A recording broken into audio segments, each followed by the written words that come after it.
ಎಲ್ರಿಗೂ ನಮಸ್ಕಾರ. Heart beat Kannada YouTube ಚಾನಲ್ಗೆ ನಿಮ್ಮನ್ನು ಸ್ವಾಗತ ಬಯಸ್ತಾ, ಇದು ಬರೀ ಎರಡು ಹೆಣ್ಣು ಮಕ್ಕಳ ಕಥೆ ಅಲ್ಲ ಅನ್ನೋ ವಿಷಯವಾಗಿ ನಾನು ನಿಮ್ಮೊಂದಿಗೆ ಇವತ್ತು ಯಾವ ಎರಡು ಹೆಣ್ಣು ಮಕ್ಕಳು, ಏನ್ ಕತೆ, ಏನ್ ಜೀವನ ಅಂತ ನಾನು ಹೇಳ್ತಾ ಹೋಗ್ತೀನಿ. ಎರಡು ಪುಟ್ಟ ಹೆಣ್ಣು ಮಕ್ಕಳು, ಬೇರೆ ಬೇರೆ ಫ್ಯಾಮಿಲಿ. ಒಂದು ಮಗುಗೆ 6 ರಿಂದ 8 ವರ್ಷ, ತುಂಬಾ ಸಣ್ಣಗಿದೆ. ಎಷ್ಟು ಊಟ ಮಾಡಿದ್ರು ತೂಕ ಜಾಸ್ತಿ ಆಗ್ತಿಲ್ಲ, ಬೆಳವಣಿಗೆ ಆಗ್ತಿಲ್ಲ. ಸದಾ ಯಾವಾಗ್ಲೂ ಅಳ್ತಿರುತ್ತೆ, ಎದೇನೋ ಅಂತಿರುತ್ತೆ. ಸರಿ, ಏನ್ ಮಾಡಿದ್ರು ತಂದೆ ತಾಯಿ?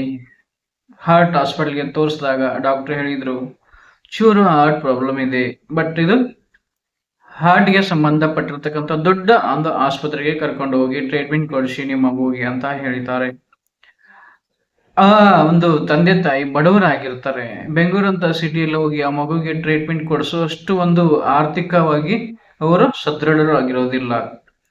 ಅವ್ರು ಏನ್ ಮಾಡ್ತಾರೆ, ಇದೇ ಈಗ ಹೇಳಿರ್ತಾರಲ್ಲ ಡಾಕ್ಟರ್ ದೊಡ್ಡ ಹಾಸ್ಪಿಟ್ಲಿಗೆ ಹೋಗಿ ಅಂತ, ಅವ್ರು ಏನ್ ಕೊಟ್ಟಿರ್ತಾರ ಟ್ಯಾಬ್ಲೆಟ್ಸ್, ಅದ್ರ ಮೇಲೇನೆ ತಿರ್ಗ ಅವರು ತಮ್ಮ ಒಂದು ಹಳ್ಳಿಗೆ ಹೋಗ್ತಾರೆ.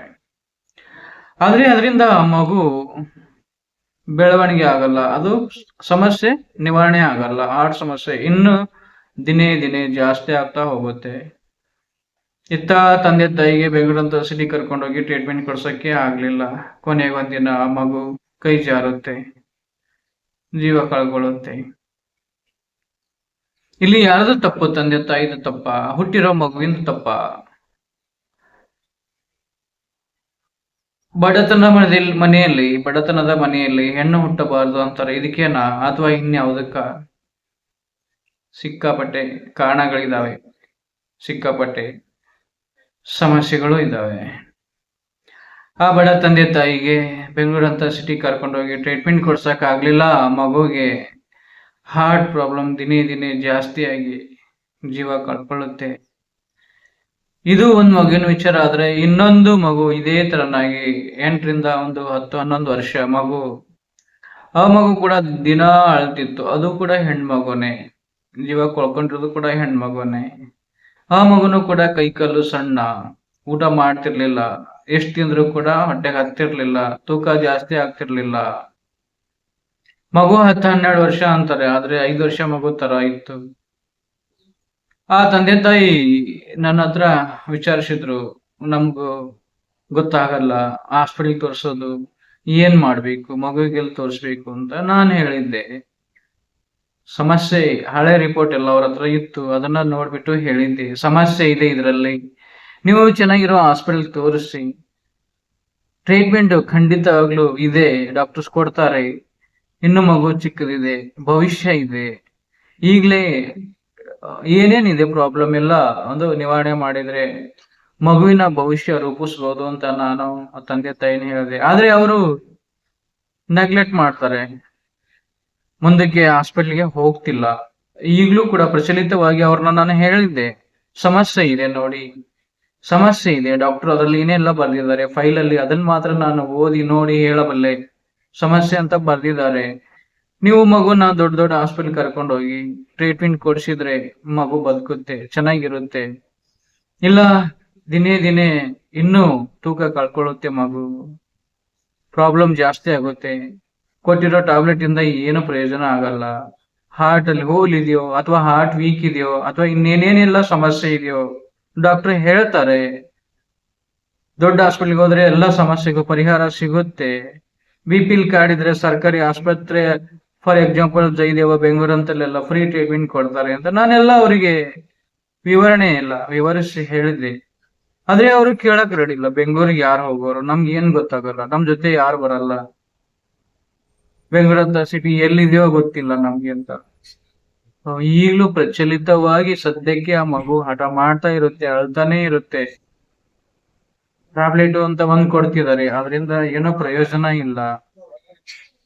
ಬಟ್ ಇದು ಬರೀ ಈ ಎರಡು ಹೆಣ್ಣು ಮಕ್ಕಳ ಸಮಸ್ಯೆ ಅಲ್ಲ, ಈ ನಮ್ಮ ಸಮಾಜದಲ್ಲಿ ತುಂಬಾ ಸಮಸ್ಯೆಗಳು ಇದೇ ತರನಾಗಿದ್ದಾವೆ. ಆದ್ರೆ ಓದು ಬರಹ ಬರದೇ ಇರುವಂತ ಒಂದು ಬಡ ತಂದೆ ತಾಯಿಗಳಿಗೆ ಟ್ರೀಟ್ಮೆಂಟ್ ಎಲ್ಲಿ ಕರ್ಕೊಂಡೋಗಿ ಯಾವ ತರ ಕೊಡಿಸ್ಬೇಕು ಅಂತ ಗೊತ್ತಾಗಲ್ಲ.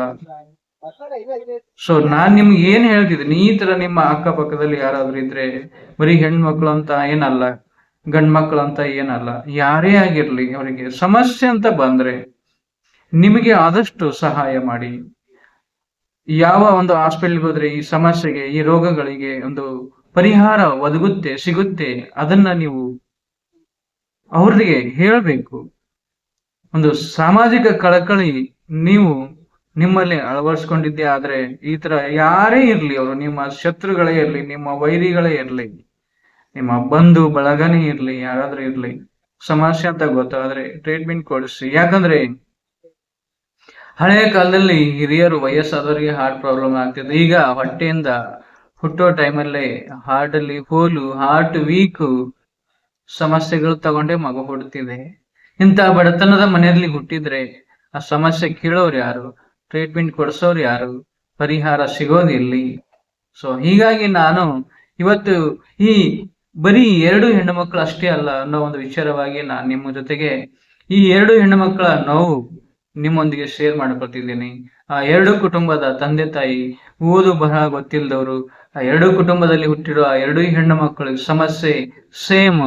ಮೊದಲೇ ಹೆಣ್ಮಗಳು ಜೀವನೇ ಕಳ್ಕೊಂಡಿದೆ, 2ನೇ ಹೆಣ್ಮಗು ಇನ್ನೂ ಸಮಸ್ಯೆಯಲ್ಲೇ ಇದೆ.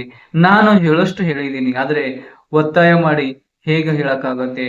ತಂದೆ ತಾಯಿಗೆ ಮುಂದೆ ಕರ್ಕೊಂಡು ಹೋಗ್ಬೇಕನ್ನೋ ಒಂದು ಏನೋ ಆಲೋಚನೆ ಬರ್ಬೇಕು ಅವರಿಗೆ, ಅವಾಗ ಮಾತ್ರ ಟ್ರೀಟ್ಮೆಂಟ್ ಕೊಡ್ಸಕ್ಕೆ ಸಾಧ್ಯ. ನಮ್ಮ ಒಂದು ನಮ್ಗೆ ಎಷ್ಟು ಆಗುತ್ತೋ ಅಷ್ಟು ಸಹಾಯ ಮಾಡ್ಬೋದು, ಒತ್ತಾಯ ಮಾಡಕ್ಕಾಗಲ್ಲ. ಫಾರ್ ಎಕ್ಸಾಂಪಲ್, ಹಾಸ್ಪಿಟ್ಲಲ್ಲಿ ಡಾಕ್ಟರ್ ಆಪರೇಷನ್ ಮಾಡ್ತಾರೆ ಅಂದ್ರೆ ಆ ರೋಗಿಯ ರಕ್ತ ಸಂಬಂಧಿಕರು ಮಾತ್ರ ಒಪ್ಪಿಗೆ ಕೊಡಬೇಕು, ಸೈನ್ ಮಾಡ್ಬೇಕಾಗುತ್ತೆ. ಬೇರೆಯವರೆಲ್ಲ ಬರೀ ಧೈರ್ಯ ತುಂಬೋದು, ಬಾಯಿಂದ ಹೇಳ್ಬೋದು. ಹಾಗೇನೆ ಈ ತರ ಸಮಸ್ಯೆ ಇರೋವೆಲ್ಲ ನಾವು ಅವ್ರಿಗೆ ಹೇಳ್ಬೋದು, ಮುಂದೆ ಹಾಸ್ಪಿಟಲ್ ಕರ್ಕೊಂಡು ಹೋಗಿ ಅಂತ, ಅಥವಾ ಜೊತೆಗೆ ಹೋಗ್ಬೋದು. ಆಪರೇಷನ್ ಮಾಡ್ಬೇಕಾದ್ರೂ ಕೂಡ ನಿಮ್ಮಂತವ್ರೆ ಸೈನ್ ಮಾಡಕ್ ಆಗಲ್ಲ ಅಲ್ಲಿ. ಆ ಫ್ಯಾಮಿಲಿ ಅವರಿಗೆ ಧೈರ್ಯ ಬರಬೇಕು, ತೋರಿಸ್ಬೇಕು, ಟ್ರೀಟ್ಮೆಂಟ್ ಕೊಡಬೇಕು ಅಂತ. ಅವರೇ ಅಲ್ಲಗಳಿದ್ರೆ, ಅವರೇ ನೆಗ್ಲೆಕ್ಟ್ ಮಾಡಿದ್ರೆ ಸಮಸ್ಯೆ ಆಗಿಯೇ ಉಳಿಯುತ್ತೆ ಅಲ್ವಾ? ಸೊ ಏನೇ ಇರ್ಲಿ, ಆ 2 ಹೆಣ್ಣು ಮಕ್ಕಳ ಬಗ್ಗೆ ನಾನು ಇವತ್ತು ನಿಮ್ಮ ಹತ್ರ ಹೇಳ್ಬೇಕನ್ನಿಸ್ತು. ಬರೀ ಆ 2 ಹೆಣ್ಣು ಮಕ್ಕಳೇ ಅಲ್ಲ, ಈ ನಮ್ಮ ಸಮಾಜದಲ್ಲಿ, ನಮ್ಮ ರಾಜ್ಯದಲ್ಲಿ, ನಮ್ಮ ದೇಶದಲ್ಲಿ ತುಂಬಾ ಹುಟ್ಟುತ್ತಲೇ ಸಮಸ್ಯೆಗಳು ಜೊತೆಗೆ ತಗೊಂಡು ಬರ್ತಿರ್ತವೆ. ಮಕ್ಕಳು ಜಾಸ್ತಿ ಹಾರ್ಟ್ ಸಮಸ್ಯೆಗಳಾಗ್ತಿದಾವೆ ಮಕ್ಕಳಿಗೆ. ಆಸ್ಪತ್ರೆಗಳು ಕೂಡ ಇದಾವೆ.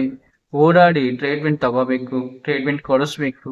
ಅಂದಾಗ ಮಾತ್ರ ಅದು ಬೆಳೆಯುವ ಶ್ರೀ ಮೊಳಕೆಯಲ್ಲಿ ಅಂದ್ರೇನು, ಮೊಳಕೆ ಇದ್ದಾಗೇನೆ ಆ ರೋಗ ಚೂಟ್ಬೇಕಾಗುತ್ತೆ. ಇಲ್ಲ ಅಂದ್ರೆ ದೊಡ್ಡದಾಗ್ಬಿಡುತ್ತೆ. ಮುಂದೆ ಮೊದ್ಲೇ ಮಗು ಯಾವ ತರ ಜೀವ ಕಳ್ಕೊತೋ, ಈ 2ನೇ ಮಗು ಅಂತ ಪರಿಸ್ಥಿತಿ ಬಾರದೇ ಇರ್ಲಿ ದೇವ್ರೆ ಅಂತ ನಾನು ಪ್ರಾರ್ಥನೆ ಮಾಡ್ತಾ, ಮತ್ತೇನು ಆಮೇಲೂ ಕೂಡ ಆ ಒಂದು ತಂದೆ ತಾಯಿನ ನಾನು ಈಗಲೂ ಕೂಡ ಹೇಳ್ತಾನೆ ಇದ್ದೀನಿ, ಮುಂದೆನೂ ಹೇಳ್ತೀನಿ. ಆದಷ್ಟು ಸಹಾಯ ಮಾಡ್ತೀನಿ ಅವರಿಗೆ. ದೊಡ್ಡ ಹಾಸ್ಪಿಟ್ಲ್ಗೆ ಹೋಗಿ ಟ್ರೀಟ್ಮೆಂಟ್ ಕೊಡಿಸಿ ಅಂತ ಇನ್ನೂ ಅವರಿಗೆ ಧೈರ್ಯ ತುಂಬೋ ಕೆಲಸ ಮಾಡ್ತಾನೆ ಇದ್ದೀನಿ. ಏನೇ ಇರಲಿ, ಆ ಮಗುಗೆ ಚೆನ್ನಾಗಿ ಟ್ರೀಟ್ಮೆಂಟ್ ಸಿಗ್ಲಿ, ಒಳ್ಳೇದಾಗ್ಲಿ, ದೇವ್ರು ಕಾಪಾಡ್ಲಿ ಅಂತ ನಾನು ಪ್ರಾರ್ಥನೆ ಮಾಡ್ತೀನಿ. ನೀವು ಕೂಡ ಮಗುವಿಗೆ ಹರಸಿ ಹಾರೈಸಿ ಚೆನ್ನಾಗಿರ್ಲಿ ಅಂತ ದೇವ್ರ ಹತ್ರ ಪ್ರಾರ್ಥನೆ ಮಾಡಿ ಅಲ್ವಾ? ಇದು ಒಂದು ಸಾಮಾಜಿಕ ಕಳಕಳಿ. ನೀವು ಕೂಡ ನಿಮ್ಮ ಅಕ್ಕಪಕ್ಕದಲ್ಲಿರೋರಿಗೆ ಸಹಾಯ ಸಹಕಾರ ಮಾಡಿ ಅಂತ ನಾನು ಹೇಳ್ತಾ ಇವತ್ತಿನ ವಿಡಿಯೋ ಇಲ್ಲಿಗೆ ಮುಗಿಸ್ತೀನಿ. ಮತ್ತೆ ಮುಂದಿನ ವಿಡಿಯೋದಲ್ಲಿ ಸಿಗ್ತೀನಿ. ಅಲ್ಲಿವರೆಗೂ ತಮ್ಮೆಲ್ಲರಿಗೂ ನಮಸ್ಕಾರ.